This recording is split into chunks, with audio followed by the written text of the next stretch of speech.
ఆనాడు అడిగాం, మీకు 2 ఓట్లు ఉన్నాయి, మన నియోజకవర్గంలో మీకున్న 2 ఓట్లు, ఒకటి గ్లాస్ కి ఇంకోటి కమలం గేమని అన్నాడు కోరాం. ఈ రోజు ఎంపీగా రమేష్ అన్ని మీరు గెలిపించారు. నేను ప్రధానమంత్రి గారిని రాజమండ్రి మీటింగ్ లో కలిసా, మనం ప్రతిపక్షంలో ఉన్నప్పుడు. ఆనాడు ప్రధానమంత్రి గారు అడిగారు, మీరు ఎన్ని ఎంపీ సీట్లు గెలుస్తారనుకుంటున్నారు? ప్రధానమంత్రి గారికి చెప్పా, సార్ 22 గెలుస్తామని. అంత వస్తాయా అన్నారు. ప్రజల్లో కసి ఉంది సార్, చేసి చూపిస్తామని చెప్పా. ప్రమాణ స్వీకారం అప్పుడు ప్రధానమంత్రి గారి దగ్గరికి వెళ్ళి నేను క్షమించండి సార్ అన్నా.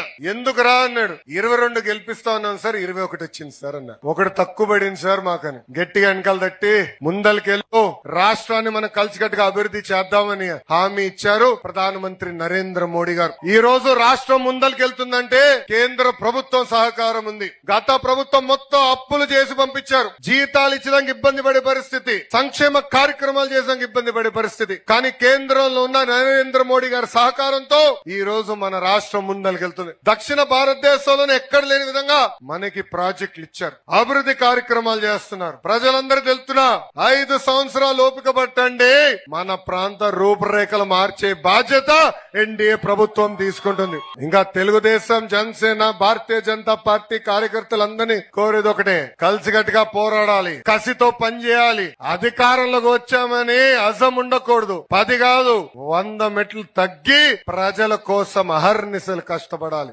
ప్రజలకు అందుబాటులో ఉండాలి. ప్రతి నెల 1వ తారీఖు వచ్చినప్పుడు మనందరం వెళ్లి అవ్వ తాతలకి పెన్షన్ ఇవ్వాలి. ఊరిలో సమస్యలుంటే తెలుసుకుని శాసనసభ్యుడికి, ఎంపీ గారికి తెలియజేయాల్సిన బాధ్యత కూడా మనందరిపైన ఉందని గౌరవ తెలుగుదేశం, జనసేన, భారతీయ జనతా పార్టీ కార్యకర్తలు తెలియజేస్తున్నాం.